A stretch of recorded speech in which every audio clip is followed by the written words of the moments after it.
Hi guys, this is Alex Costa from A&R Design. We are shooting the 11.5-inch Spear SBR. This was a pistol. We SBR'd it. This stock showed up in the mail with no note, so that's cool. Thank you, admirer. We are running our Link Light 1-inch webbing IR blocking sling, our very own Anvil Ukon pre-production prototype 193 optic mount. This is the brand new Romeo 4XT Pro. This is their night vision setting Romeo 4T with the AAA battery. We have a Neomag Sentry strap to keep our sling captured. We sell these on our website as well. We have a Mod Light Surefire switch. We also sell these on our website. And we are running the SIG SLX 556 full-size suppressor. I'm not sure what ammo is actually in this gun. It's some old Reman 55 grain that I bought years and years ago. I found a box of Gen 2 Magpul PMags. So we're gonna burn through all those PMags today. The gun's really, really awesome. It's a soft shooter, 11.5-inch barrel. And we're running it in the minus gas setting. So this is a high flow suppressor, but it's got just enough back pressure to run the gun super reliably with this 55 grain, and it's a very soft shooter. Also, we sell Surefire scouts and mini scouts. So you can build out this configuration on our website. You can get the scout light, the UE tail cap, the M light, the Mod Light. And if you're curious how I'm running this, I'm running it on an Arisaka OSM M. So that's the M-lock offset on the lower part of the rail, which brings this in line and parallel to the barrel, and it allows it to sit forward, because this gun, on this side, the M-lock doesn't go all the way to the front here, and obviously here's your gas block and your gas valve. So the most forward M-lock sections are actually on the lower thirds of the rail. And I was originally running my QD here, but I was getting a little bit of interference, so I moved it up to that 20-degree angle, and I moved my Arisaka up. So now I get a nice, now my sling is in that void of my webbing of my thumb. I get my C-clamp, I can rest my thumb on the back of the light switch like that. Because the switch is recessed, you don't get light NDs, and I can really manage recoil on the front end of the gun that way.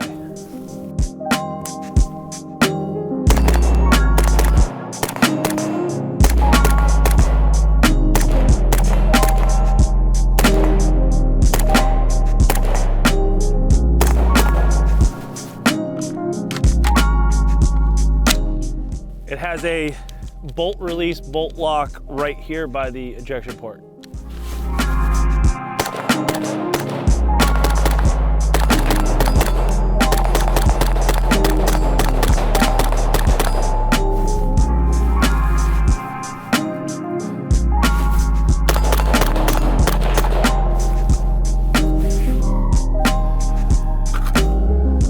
It's a soft shooter. We're getting brass ejection anywhere from 3 feet to 6 feet, and that's on the minus gas setting with the high flow suppressor. So chalk that up to a win.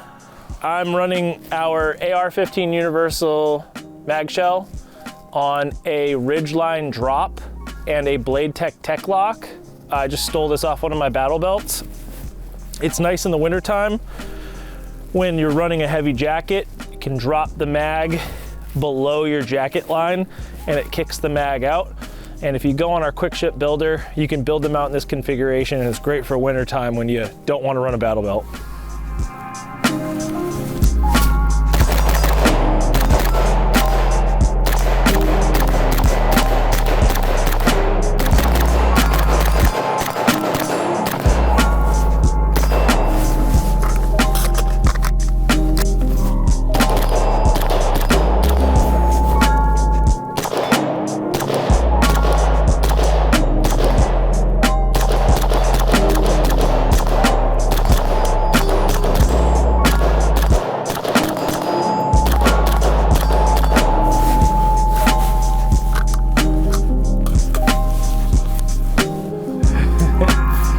really digging that bolt release right there.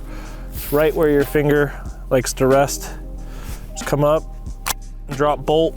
You can ride it up to lock the bolt, which is also super nice.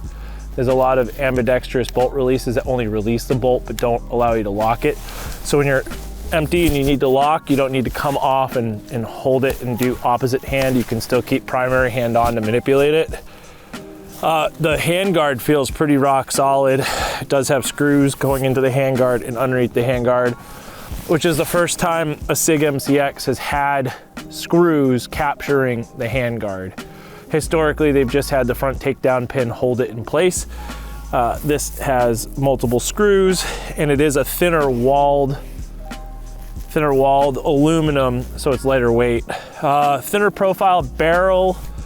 It came from the factory in the pistol configuration with the clutch lock QD muzzle device for the suppressor, which is cool.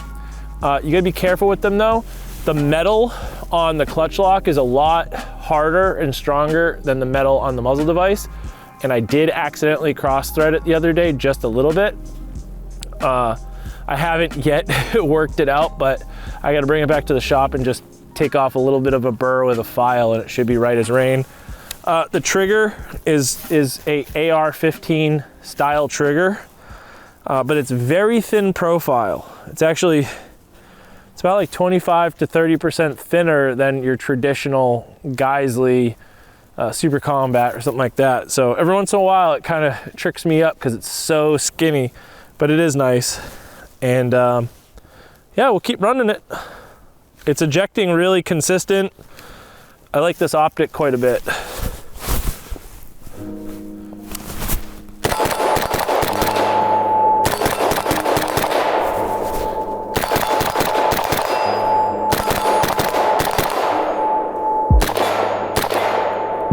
We'll go way in the back. There you are.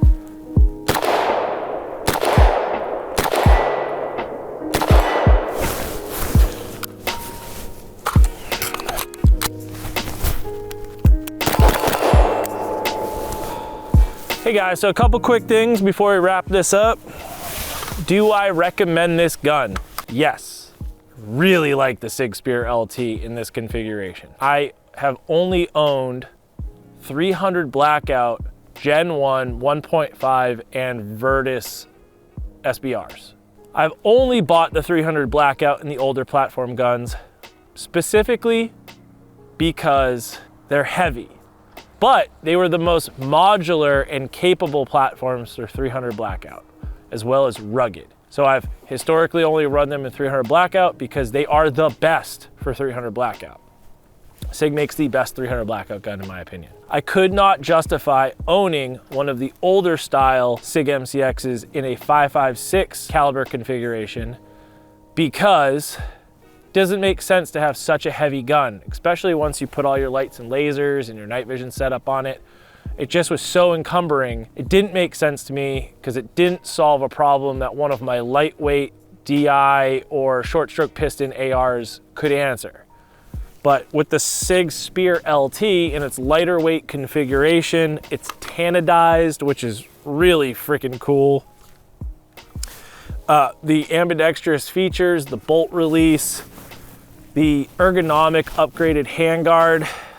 This was finally like, I don't need another 300 Blackout MCX that will do the same thing. It might be a little lighter weight, but I already have invested time building out really nice MCXs from SIG for 300 Black. So this was the jump into 5.56 in the MCX realm, and it does not disappoint. Super soft shooter. The other reason why I really wanted to get this in the 5.56 configuration is out of all the new SIG Sauer suppressors, the SLX series in 5.56 is the only one I really like the only line. SLX and SLX-C, they're high flow suppressor. This one does more suppression than the C. I do really like the C. We're trying to be a little bit quieter because there's some kids that are probably getting ready for bed around here and we don't want to keep them up too bad. But we went with the SLX full size on this. It runs really well. It gets good brass ejection. There's not any gas at my face whatsoever. You know, we got a little bit of vapor coming out of the ejection port, but it's 23 degrees right now, so that's, you know, it's unavoidable. But a nice dry summer day, you're almost never gonna get that vapor coming near your face, especially with these high flow cans. And these guns were designed around these high flow cans as well.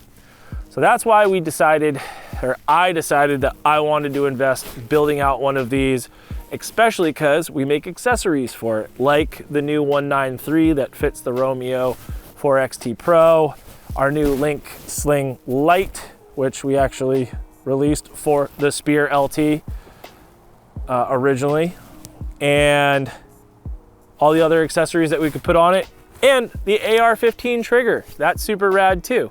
Now you can put your favorite AR-15 trigger in this gun. You don't necessarily have to use the one that it came with, but I really am loving the one that it did come with. So after shooting the SBR, post filming the bulk of this video, decided to replace the trigger with a Geissele SSAE. And that's because I was running the trigger really fast, doing rapid target transitions, and I was finding myself getting trigger lock. So I prefer the Geissele SSAE, and it makes this weapon system way more capable than the factory trigger. So, I mean, even just looking at the receiver itself, after shooting it, there's very little, you know, after combustion you have water. So there's very little like water and carbon mixed residue around the sealing plate and the receiver itself. If this was any other MCX with a low flow can, you would just have a nice little line of carbon there on either side of the gun. Inside of the receiver looks really, really clean. So all in all, on the minus gas setting with their new suppressors, you're getting a really capable package, and you're not getting all that gas in your face either. So I recommend it. I love it. Definitely made me a believer in this. This is gonna go into the daily commuter configuration in the truck. So thank you so much for watching. Please like, subscribe, comment, ask questions, and have a wonderful Christmas.